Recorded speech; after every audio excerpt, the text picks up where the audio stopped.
जय शंकर भगवान।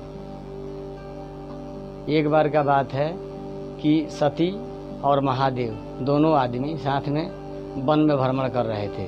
इतने में प्रजापति राजा दक्ष आए और आके बोले कि ये तुम वन में भ्रमण कर रहे हो, तुम तो भूत पिशाच का स्वामी हो। तुम्हें कौन कहता है कि तुम तीनों लोग 14 भुवन का स्वामी हो? तुम्हें जो ये बात कहता है गलत कहता है। शंकर जी बोले कि ऐसा क्यों? तो ऐसा इसलिए कि लोग कहते हैं कि जग करो तो बिना सबसे प्रथम आमंत्रित महादेव को करो। रियल बात यही है कि कोई भी जग होता है या पूजा पाठ होता है, कथा होती है, शादी विवाह, चाहे जो भी चीज़ ले लीजिए, उसमें महादेव का सर्वप्रथम आमंत्रित उनको किया जाता है।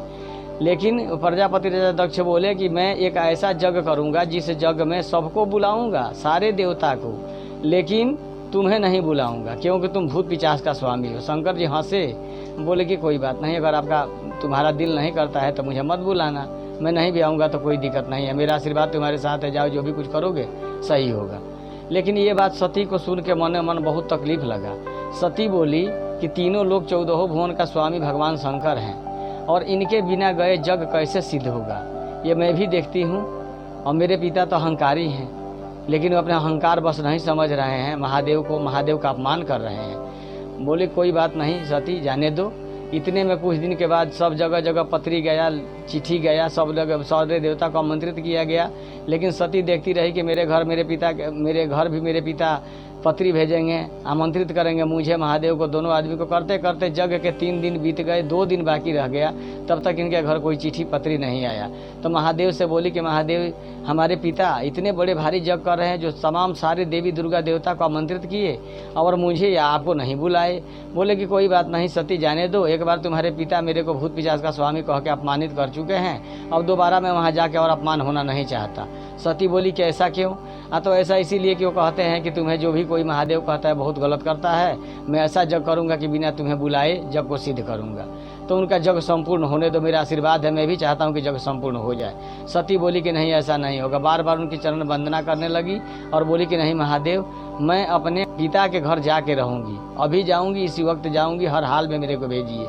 ये सुनते सुनते बार बार शंकर जी जब तंग आ गए, बार बार परेशान हो गए, तो शंकर जी नंदी को बुलाए और बुला के बोले कि नंदी तुम नर का रूप बनाओ और एक रथ ले आओ, रथ पर सती को बैठाओ और लेके इनके घर चले जाओ।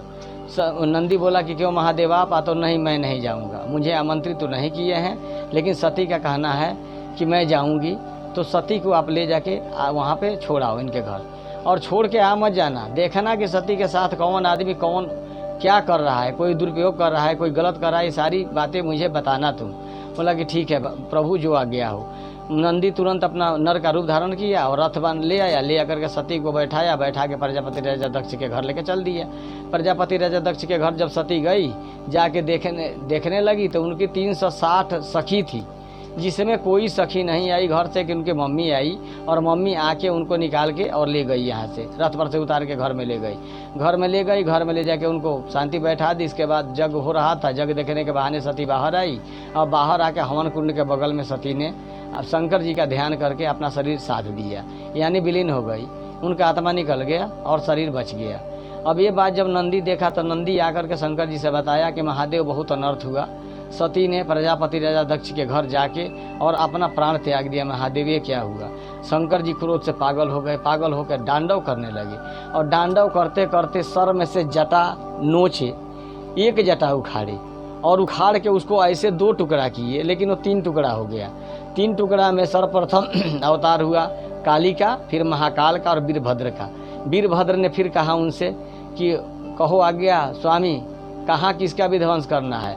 बोले कि समस्त सृष्टि यानी समस्त ब्रह्मांड को नष्ट कर डालो, क्योंकि मेरी सती नहीं इस दुनिया में तो मैं किसी को जीने नहीं दूंगा।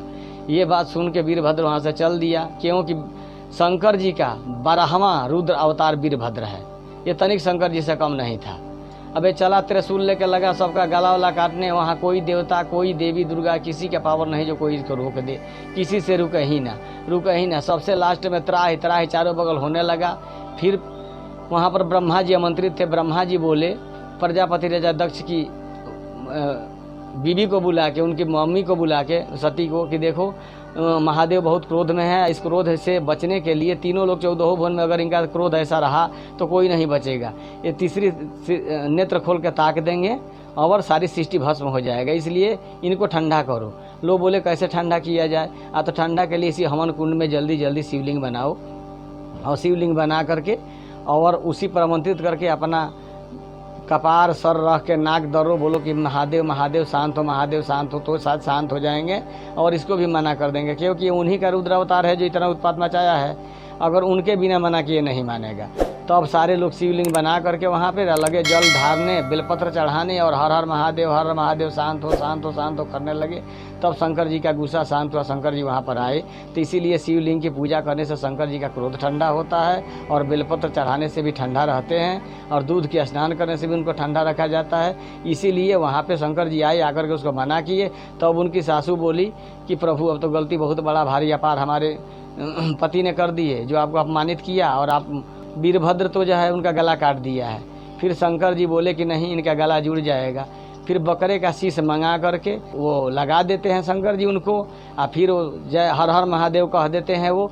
फिर शंकर जी खुश होके वरदान दे के कहते हैं कि तथा अस्तु, कल्याण हो, और फिर वहाँ से विलीन हो जाते हैं। बोल शंकर भगवान की जय।